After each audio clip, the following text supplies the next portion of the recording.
Welcome to the Genius Factory. Enjoy the video. You'll begin by confirming the Canon model supports wireless and powering it on. This ensures the menus you need are available. Next, locate your network name and password because you'll enter them into the printer.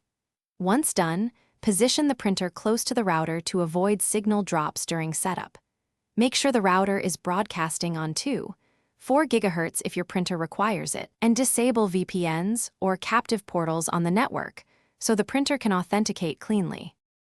Now use the printer's setup or network menu to start wireless LAN setup. This is where you instruct the device to join your network. Select your SSID from the list. If it doesn't appear, choose manual input and type it exactly. Then enter the password carefully because one incorrect character prevents access. Use the touchscreen or control pad to verify characters.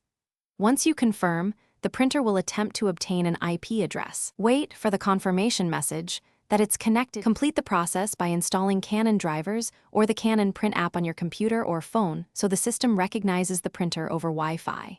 Print a network configuration report from the printer to confirm it received an IP address.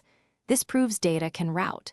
If something goes wrong, reboot the router, printer, and client device, then reattempt the join. Often power cycling clears temporary conflicts.